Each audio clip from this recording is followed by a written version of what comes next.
today in my presentation I'm going to go through briefly go through the long-term debt market in India and what's happened in the G-Tech market so far. I look at the corporate bond market and why the corporate bond market is lagging behind the G-Tech market in India and what needs to be done to facilitate the corporate bond market.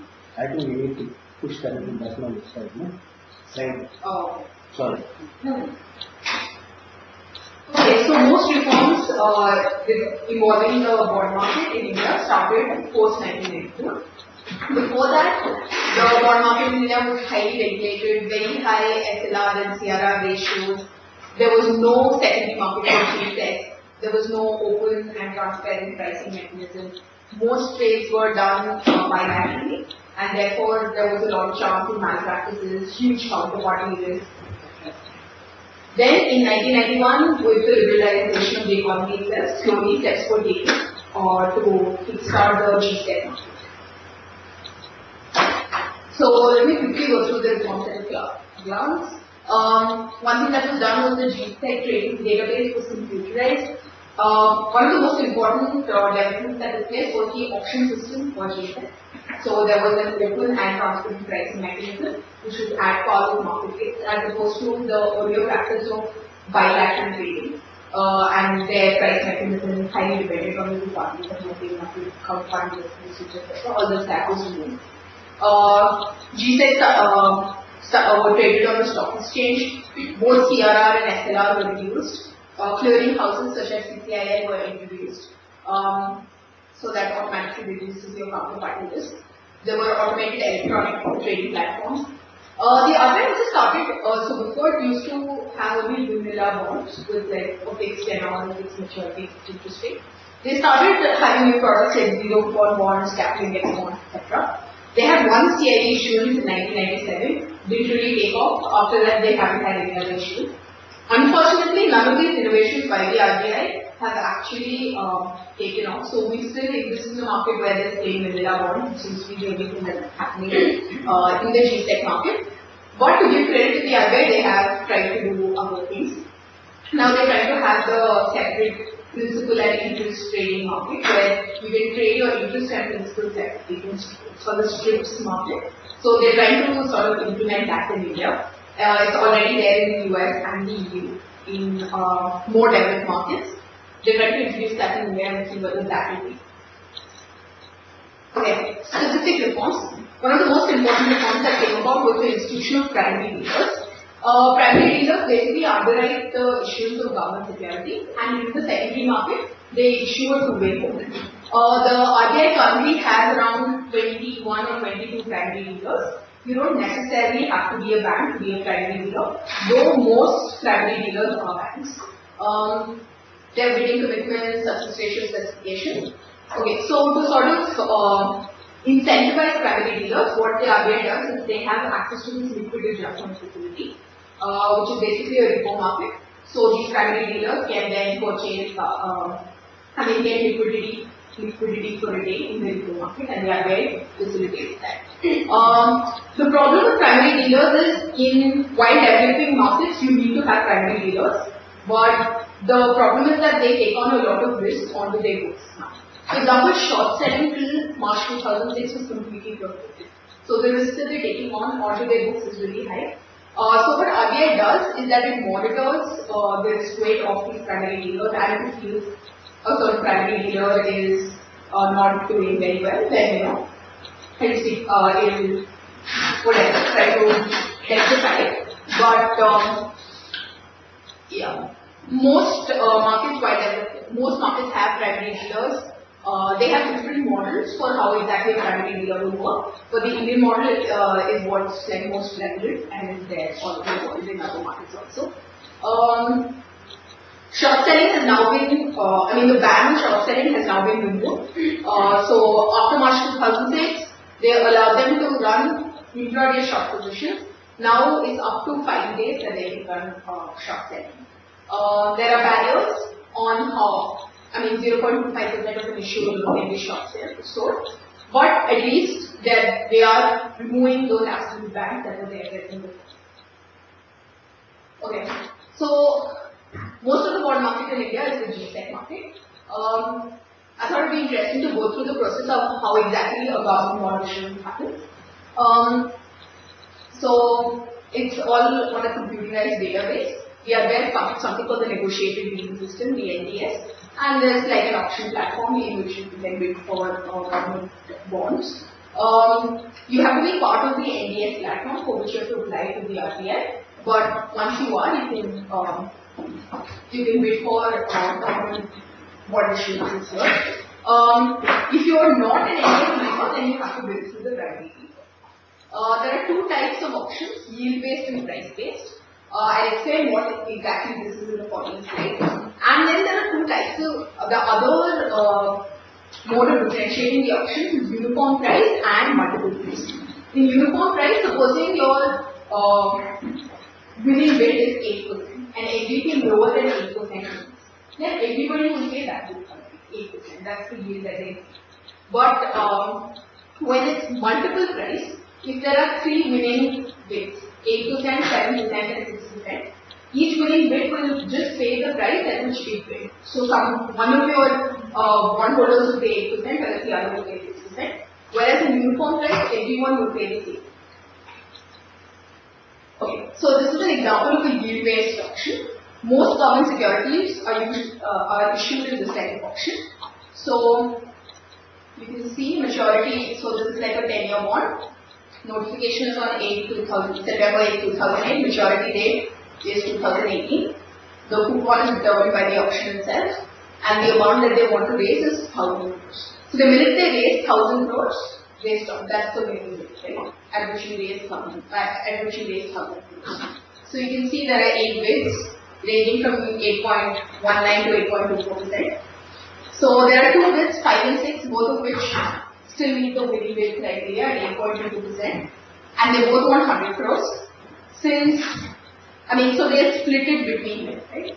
Because they both meet the winning bid, and they can't allot 100 crores to each of them due to the 1,000 crores.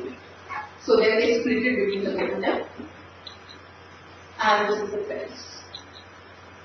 So each gets. Bids 5 and 6 would each get 50 crores in that, not the 100 crores that they achieve. The next sort of auction that happens is price-based auction. This is when they are reissuing government securities generally. So there's an implicit yield in this. You bid for the price of the security itself. In the previous slide, your bid consisted of your yield. So you bid for the price, but there's an implicit yield for it. Right?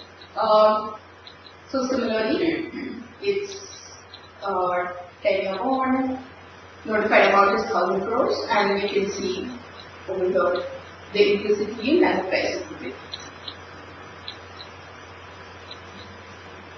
So again, with 5 and 6 will split it between themselves, because they don't use the cutoff.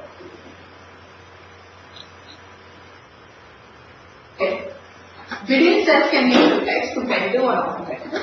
Competitive is the common one, which is there in which I showed in the slide. So 5 of us will bid for that government bond. Each of us will quote our price, and whatever prices meet that winning bid or they're lower than that, they will all get it. Non-competitive bidding. Now, non-competitive bidding is something that the RBI introduced to sort of increase the bouquet of investors who can invest in bond issuances. You will have to do this through a primary dealer. Up to 5% of the notified amount can be non-competitive bids. So in non-competitive bidding, all non-competitive bids are submitted to the primary dealer. Then after the auction is over and the winning bid has been estimated, all those submitted non-competitive bids will be given a proportional amount of bonds at the winning bid. So if the winning bid is 8%, then we will all of those who apply for non-competitive bids will be issued bonds at that 8%. So even if I bid low, even if I bid at 7%, I will not do that. Non-competitive bidding has now been introduced in state government securities also. The limit for that in what they call state development rules is up to 10%, as opposed to 5% in the central government rules. State government bond issuances. Till 2001, they just set a certain coupon rate, which was 25 basis points above the central government coupon. Then, due to market liquidity, etc., they had to raise it to 50 basis points above the central government coupon. Slowly, the RBI started to encourage state governments to go towards an auction system. This started in 2006-2007. Certain states are considered better financial bets than others. So, you will see that some states could raise money easily through this, whereas some states wouldn't. So, the RBI came up with the umbrella tax drawn system, where you're told what states are bidding. So, if there's Bihar, Uttar Pradesh and Karnataka, all of whom are trying to raise money through in an umbrella tax tranche, then you're told that all three of them are bidding for it, but it's not separate. So when you bid for it, you bid for all three of their bonds together. So this is to help out states that are otherwise financially liquid.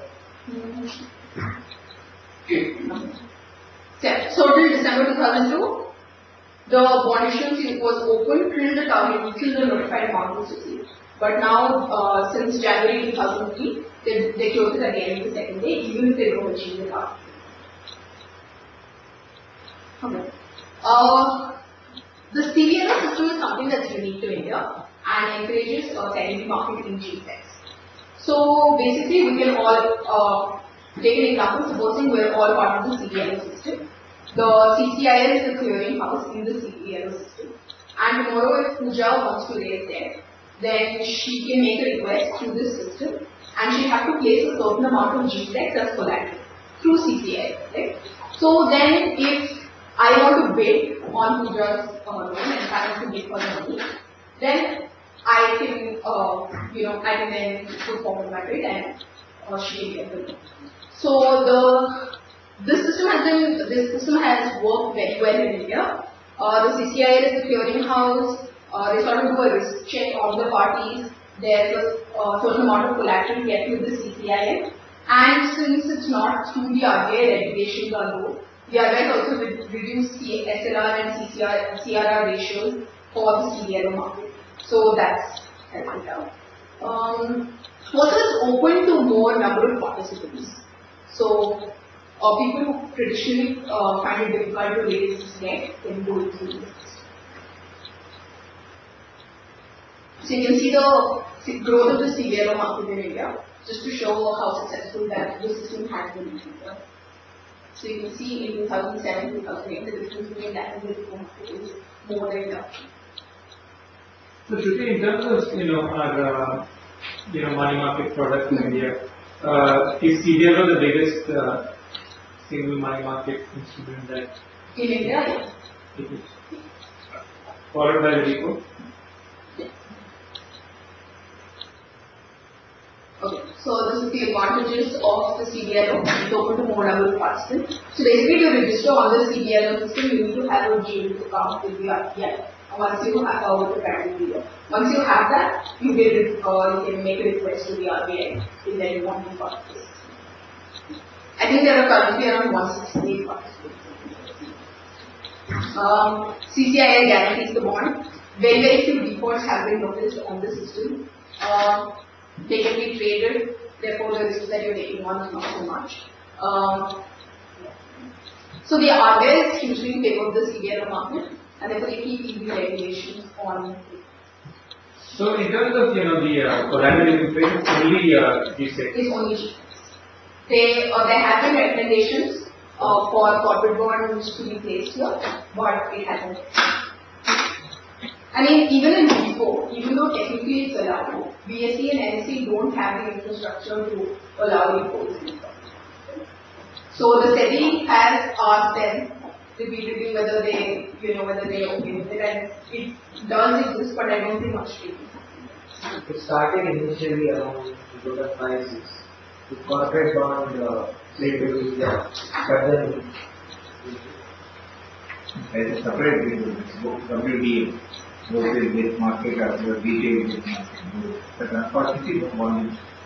Because India has a very high interest rate and the excessive dependence of government in borrowing. So they are making this CCAL, book and CCAL is one more thing. They also give the US products. settlement, clearing and settlement, they are doing correct. Biggest advantage you get in the CCA is there is absolutely no cost. Because there is a market system, just like your equity market, you have certainty in your getting your cash or your securities. So, sorry. No. So, I mean, I had a doubt, I don't really know the answer to this. Why is the RBI reluctant to open the CLO market for corporate bonds? Well, the reason is, in the case of corporate bond, there are two major issues you are dealing with. One, credit risk. Second major issue is, in the case of corporate bonds, if there is the rating change, that is huge thing. Whereas in these cases, these are all sovereign bonds. Take the case of Manappuram stock. It's a recipient. Nothing intended about that. You were seeing in a single day 35% fall and seeing it there. That's because just RBI issued one letter saying that the gold loan that you are giving is no, such issues have far-reaching impact on the overall financial system. That's the reason why even market making and all the initiatives are created by both SEBI as well as RBI and National Stock India. If you see anything India.com, you will have plenty of research material on this stuff. Primary problem in India is, first of all, corporates are not interested in they are more interested in equity issues. Now they are more interested in ECB issues for obvious reasons. Corporate, why should they go? And second reason is, a corporate means, lending means it goes to specialized financial institutions. If it is like infrastructure, like they go to IDFC or these entities, calculate India Infrastructure Finance Company, all these are of a big ticket size. Very rarely you will see corporates going for the retail to raise money. Now there is also one small historical perspective I share with you. You must have seen that you become Lakshpati, that is 15 years, the bond becomes 1 lakh, for putting 10,000, and India had very high interest rates there. Those bonds, what happened is, a very unfortunate situation. People never meant it to be like that. Then the interest rates start coming down. Some of the bonds issued by entities like IDBA, even ICICI, all of them issued in papers. They went in for put option. That is, surrender the bond, take the cash, because from 16% they were able to bring those stuff and borrowing with the market. As a result, you never got any serious retail subscriptions coming into the system. And any debt product will have a substance only when there are large number of debt rates, all the stuff that you study. Go ahead, I will keep on. Okay, one thing that is useful to understand for us is, so the CDLO is saying the RBI is actively promotes the CDLO market. Now, when you sort of think about the repo and the CDLO, in both cases you're placing the security as collateral and raising funds. In one year, so I'm just trying to understand, like, what is the difference between a repo and a CDLO? Like, why would we have a separate product? Why would we just promote the repo market? So it was, in fact, CDLO's market, it was developed to bring in more members who can participate in this market. So it was, in fact, trying to complement the interbank money market, interbank lending market, overnight and very short duration. So, but that particular market was accessible by few scheduled commercial banks and primary dealers. So, to increase the accessibility of money markets per se, the RBA. So basically, to make it available to other players. Correct. So the member base here is in fact, it is accessible for many members other than just few, limited few in case of interbank lending market. Right. Yeah. So in that case, the question is like, so in a CDLO, they are very tightly saying it's only government security that is issued. In the case of the repo, they have taken a call that you can place corporate debt as collateral, despite the fact that it doesn't happen. You can do it though. So why that distinction? Because in both cases it's a money market. It is largely overnight, very short term. Why would you distinguish? Is there any particular reason why it's allowed in one case and not allowed in the other? I mean, I would think that because your players in your repo market are huge banks, right? So the risk that they can take is better. Whereas in your CDMO market, your wider variety of players may not be able to take that risk. And so if tomorrow the stock price is fall, the CDMO market not probably and you take that risk. See, if you look at what happened in the US, right, with Lehman, the day after Lehman collapsed, all money markets closed up. Because they were allowed to hold corporate debt. And then once Lehman fell, the value of those, corporate securities was eroded so much that, there was absolutely no trading, interbank market collapse. So, I mean, we have that experience now. I'm not saying that, we should also take off the corporate bond market, but I'm saying that, this distinction, it's almost an artificial distinction that we're creating, saying that I'll allow greater number of participants. But it's not like you're allowing non-institutional participants. This is again a universe of 150 players. Yeah, I mean, so you are allowing financial institutions that are not banks. These are regulated institutions. Prudential regulation is there for perhaps all these institutions. You're not allowing any other type of an institution to come in. So, it just seems that there is some gap in why they would do that. Even in repo market, where you can place corporate bonds as collateral. The rating is specific, saying limiting above double. That makes sense. Yeah, I mean, but then as I was telling, even there you don't have sufficient market depth. No, that is fine. I'm not saying that. I'm not saying that. It could be because in the repo you didn't have sufficient participation that it hasn't been done in CDLO. But as a policy, why would you differentiate? That's my question. The demand or the supply might not be there, for which there are many reasons for why the corporate bond market in India is not developed. But I'm just saying that as a policy, it is very inconsistent that both are money markets, both are designed to provide liquidity to financial institutions. So it just seems that it's incongruent to allow it in one and to not allow it in the other. I'll just try to attempt to. The purpose of a repo window is for central bank to do increase the monetary facility.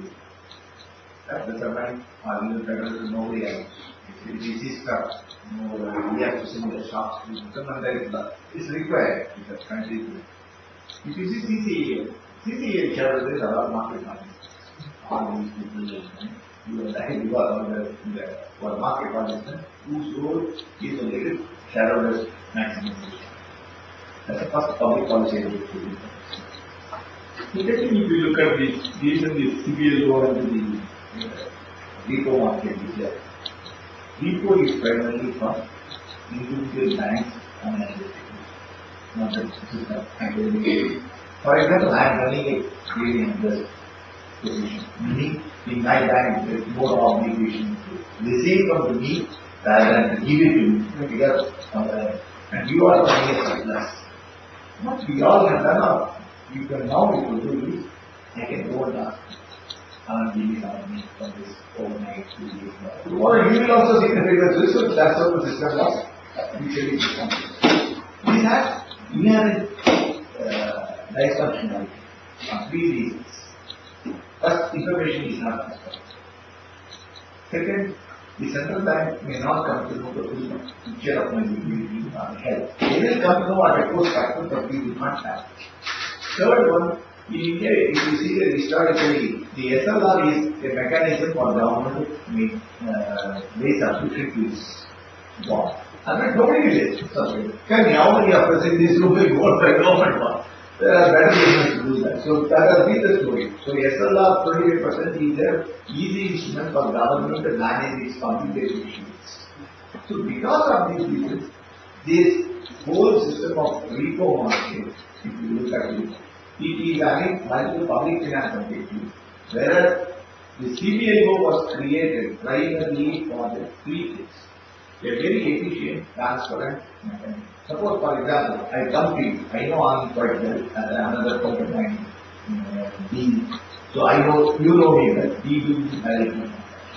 It is quite possible somebody else in this room may also be running a trading company who will be willing to give me at a much better cost. It's a much efficient price discovery cost. Therefore, CBSO has provided, just like the equity market, anonymous blind electronic trading platform where automated those and matches you are able to get a better price, and this green system vast efficiency there. That's the reason why. Second thing, when I do this kind of borrowing, you might have heard that there are 5-6 banks which went under in the late 80s and 90s. Some of those banks there was a lot of pollution in street. The moment you introduce this kind of RBI will have clean data, no matter exactly. And the third reason why the CBSO is it has caught up. It's not that the product is repeating. It meets the requirement of both buyer and seller, primarily because in CBSO you will get much better price. Your tertiary application is much more. And you need not do the due diligence of whether I should give the money to the other bank or not, because you will calculate of CBSO to do the due diligence. The counterpart is totally eliminated from the tax balance sheet. That's the reason. Sorry. So then we come to the last part of the presentation, which is about the corporate bond market in India. So far we're talking about the government security market, which is fairly well developed. What is the corporate bond market? We'll show you some statistics. So this is the corporate bond market as opposed to the GDP for a number of countries in Asia. So you can see how poorly the Indian corporate bond market compares to the rest of the world. So Korea probably has one of the most developed bond markets in the world. But even a market like Malaysia, Thailand, all of them score way above on the bottom. This is statistic of Korea's corporate bond market.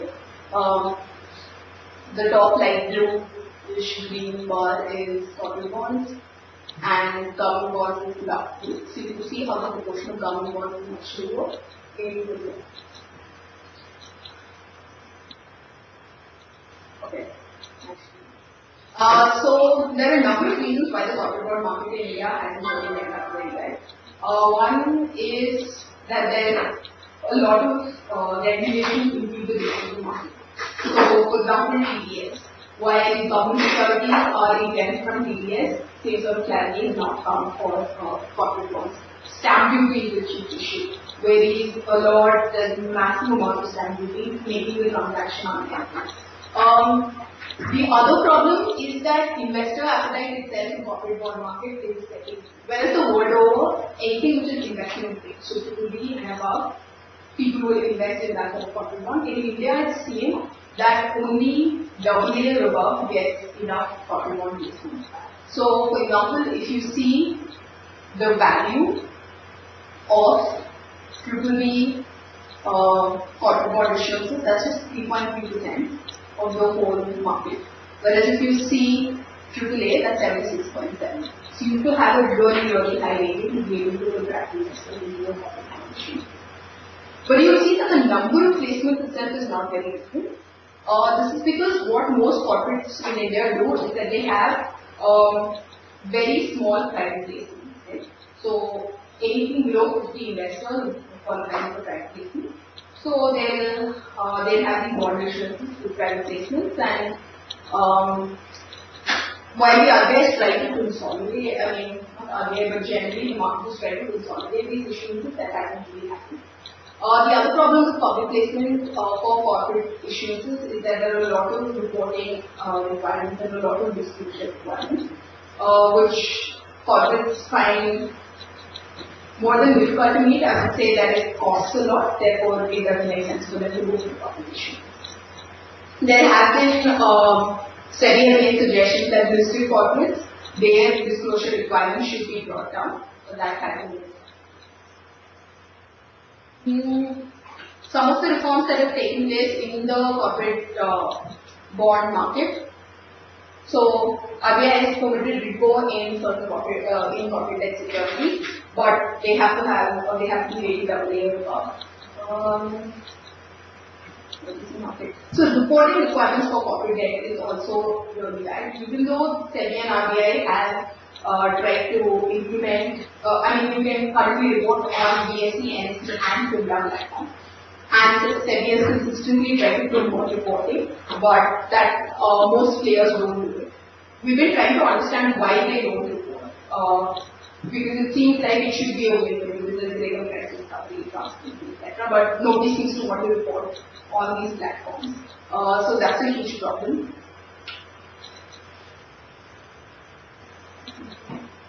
So SEBI has sent, I think, sometime in 2007 or 8, they sent a notice to mutual funds saying you have to report on these premiums and trades, etc., etc. But our sense is that most of these trades don't get reported. Though there's no way of actually pinpointing and saying that this is reported.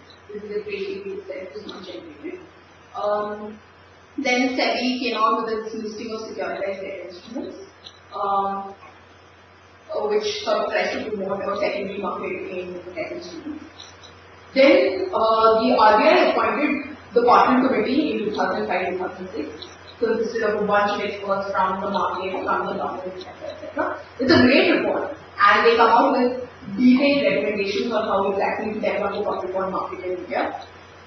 The committee report has been accepted in principle by the RBI, but a lot of the recommendations haven't yet been implemented. Some have, for example, introduction of CDS, credit default swaps in the Indian market, but the way it has been implemented is such that it's a dark market, no real trade, and have mentioned it's one trade on the first day, and after that, no real trade happen. So, again, listing of securitized debt instruments was a part of the committee recommendation which was implemented. So, in principle, the RBI and the SEBI have accepted the recommendation. In fact, it seems that in a lot of places, the SEBI is actively trying to promote the corporate bond market, but they need RBI clearance for most things. So, we go to the SEBI website, they'll say, this is our suggestion and this is what we have done, but we need confirmation from the RBI, and we've taken it to the RBI, but we need RBI to confirm. So, the RBI would form the same recommendation. The two biggest things that and this is not just the RBI, these are reforms that need to come via the government, is the need to standardize and reduce stamp duty on these transactions, and also to clarify TDS norms and to give them the same sort of exemption that government securities have. Repeated committee reports have pointed this out, but nothing has come of it yet.